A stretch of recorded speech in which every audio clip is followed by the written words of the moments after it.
Nature Files is brought to you by WWF with support from UNDP.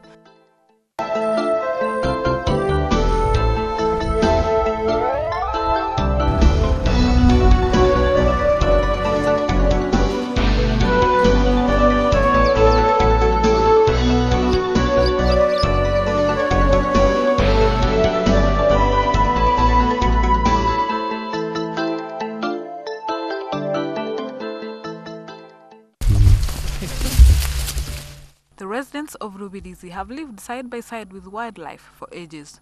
They will tell you that the most problematic of them all is the elephants. Such is the wrath of elephants on people's crops that many families have makeshift homes within gardens.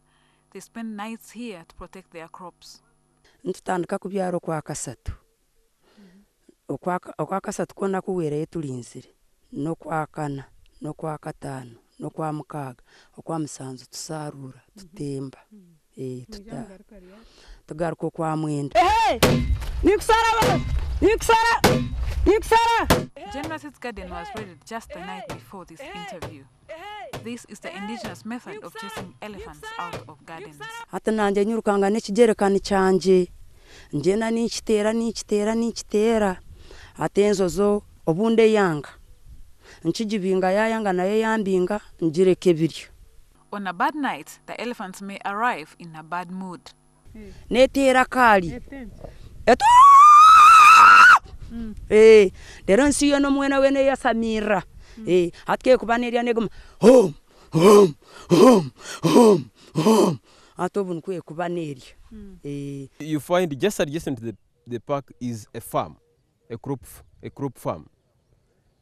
But at night, these animals leave the park and enter people's farms.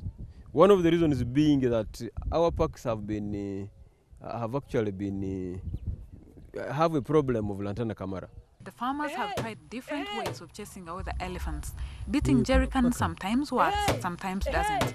At times they light a fire on the elephants' routes, which they can ignore and still walk past or use a different route. The farmers have also used bees by placing beehives on their roads. Of recent, we are trying to provide the communities with beehives, because beehives have been piloted to scare away some of these problem animals like elephants because of that proboscis.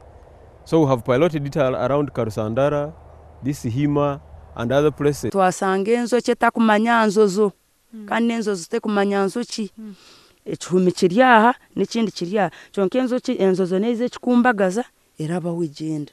Uganda Wildlife Authority dug trenches of 7 feet wide and 5 feet deep along the park boundary, but the trenches have not deterred the elephants. Generous has seen the elephants negotiate their way through a trench.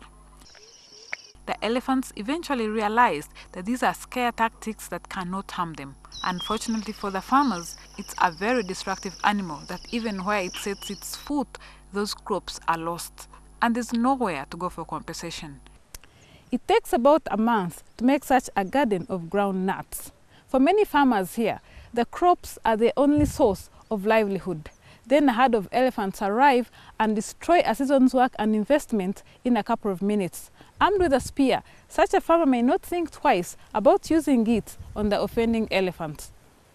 Bitter with the elephants for destroying their food, a few farmers allegedly decide to poison the elephants, especially by lacing pineapples with supona, a chemical that is commonly used to control fleas and ticks in livestock.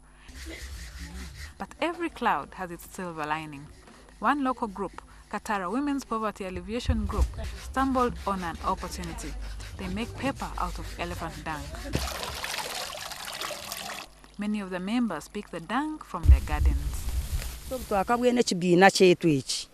Atke kugenda yarya na yamama zigali na agatwara bampa mu 15 bafu. Nanje nganyirwamu.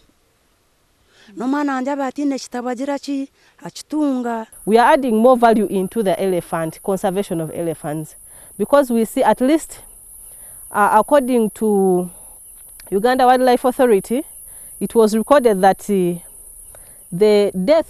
number of deaths of elephants, it has increased from 3 as per last year now to 10. So you find that now if you see more value into the elephants, that means you're creating awareness. Card is 5,000 per each. Then a menu it is 15,000.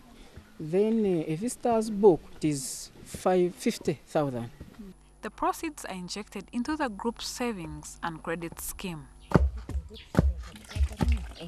Some farmers, they are attempted to poison the elephants. Even some, they wanted to kill the elephants. So by using elephant dung, so we are trying to save elephants from being poisoned, because these people, they have started earning money from their dung. Uganda Wildlife Authority is giving us some revenue from the gate entry fee. In that, the neighboring community, the frontline communities, are able to select the projects they need. By supporting such a community-based initiative, the Worldwide Fund for Nature, WWF is improving livelihoods, minimizing human-elephant conflicts while promoting elephant conservation. Agnes Asiimwe Okoth, NTV.